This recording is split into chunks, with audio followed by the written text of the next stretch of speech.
O Natal deste ano, toda a programação de Natal deste ano tem um tema. O tema será o encontro do céu com a terra. O encontro do céu com a terra. Este é o tema do nosso Natal. No primeiro domingo, o pastor vai falar sobre Ele veio, falando de Jesus. Ele veio, o encontro com a promessa. Segundo domingo, Ele viveu, o encontro com o amor. Terceiro domingo, Ele venceu, o encontro com a graça. E o quarto domingo, Ele voltará, o encontro nosso com Jesus nos ares. Então, durante este mês, nós estaremos focalizando a pessoa de Jesus, o Natal de Jesus, cantando. Não há uma estação mais linda do que o Natal. Hoje nós vamos começar a falar um tema do Natal, e eu gostaria que os irmãos abrissem suas Bíblias em Mateus, no capítulo 1, versículo 23. Mateus 1, 23. É um versículo da palavra de Deus. Mateus 1, versículo 23. Vocês vão ler aqui um versículo muito interessante e algumas informações a respeito da palavra Emanuel. O que realmente significa? Então vamos ver o significado bíblico, porque eu não posso inventar significado. Eu tenho que ser bíblico e dizer exatamente o que a Bíblia diz. O que a Bíblia diz? Veja aqui. Eis que a Virgem conceberá, falando de Maria. Eis que a Virgem conceberá e dará à luz um filho, o qual será chamado Emanuel, que traduzido é Deus conosco.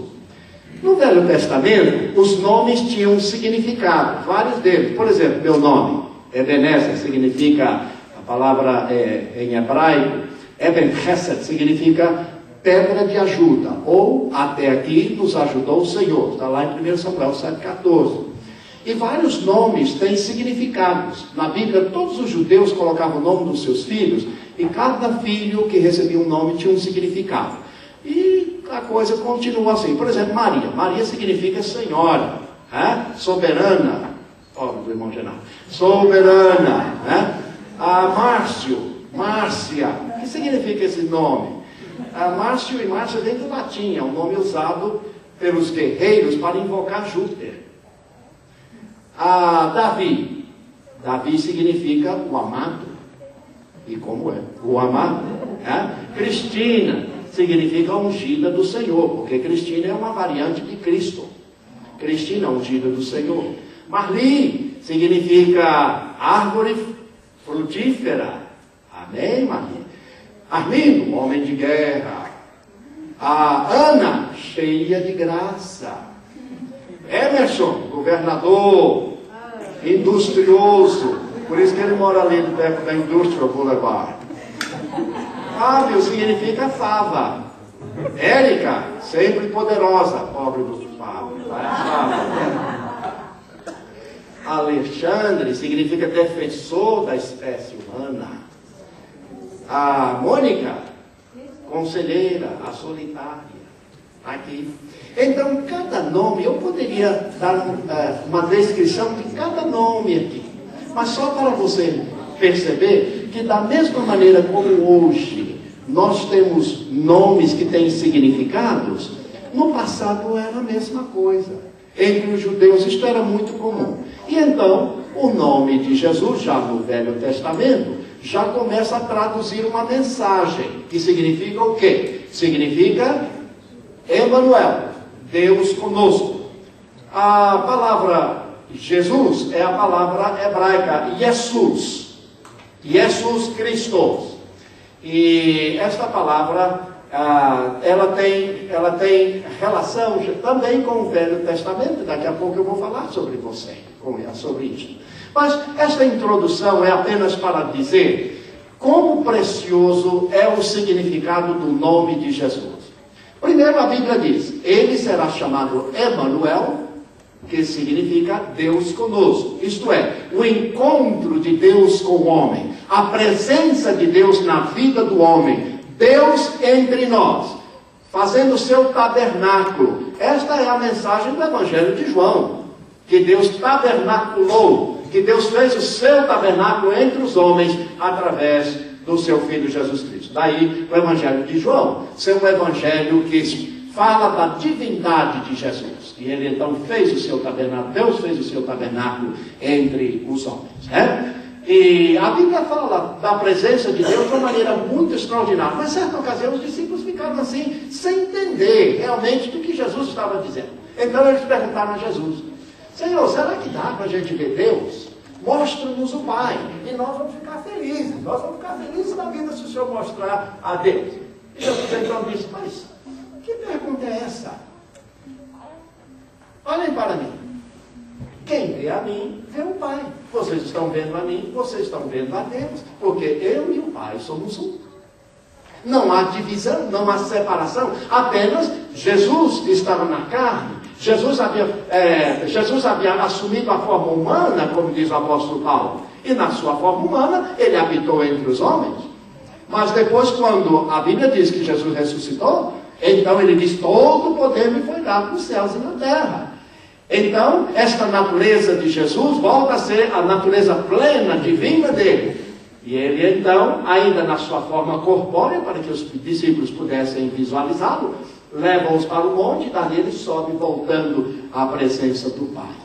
Então, é impressionante ver como o significado bíblico vai levando você a um entendimento desta presença de Deus, do que Deus queria mostrar ao homem, permitindo a vinda do seu Filho a este mundo. Todos nós sabemos que o pecado separou o homem de Deus. E por causa disso, então, Deus havia feito uma promessa: da semente da mulher nasceria um que esmagaria a cabeça da serpente. E Paulo diz que no tempo próprio, no tempo certo, Deus enviou o seu Filho nascido de mulher para resgatar aqueles que estavam debaixo da lei. Então, todo esse cumprimento da promessa de Deus, da palavra de Deus, no Velho Testamento, tudo que você lê a respeito de Jesus, falando do Messias. 700 anos antes de Jesus nascer, estava Isaías dizendo: 700 anos, e o seu nome será maravilhoso, conselheiro, Deus forte, Pai da eternidade, príncipe da paz.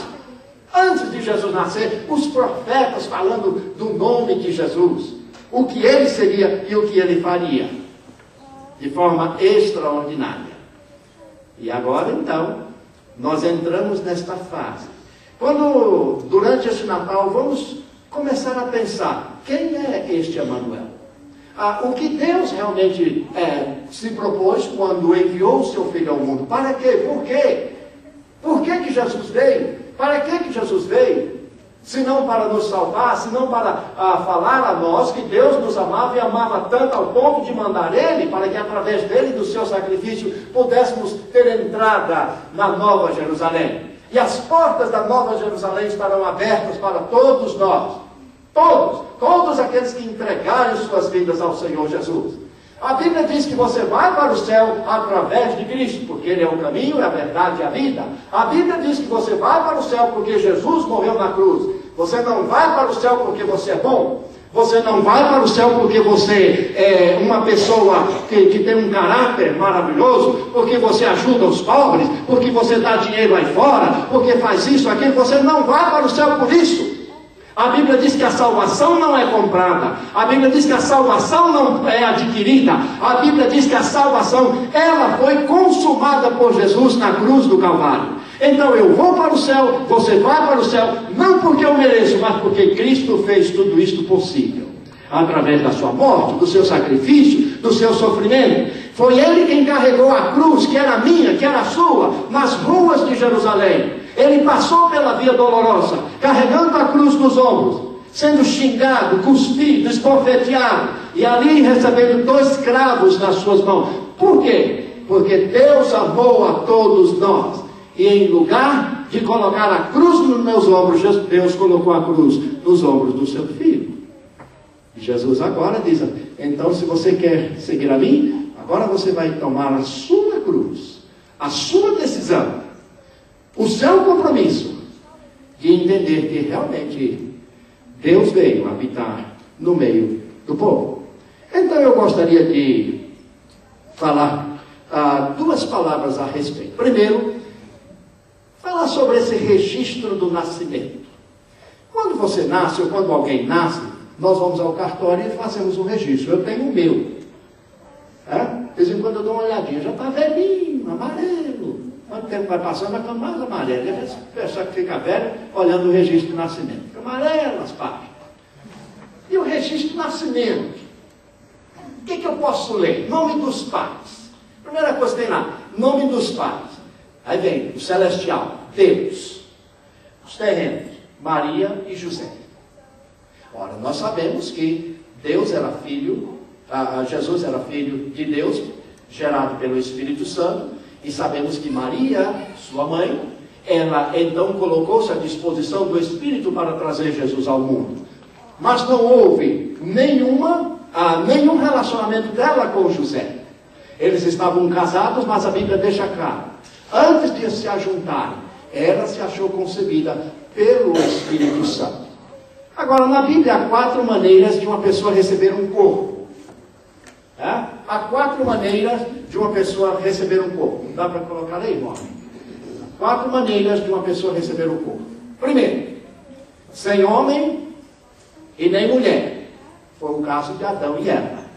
Não tiveram pais. Segundo, com um homem, mas sem a mulher. E foi o caso de Eva.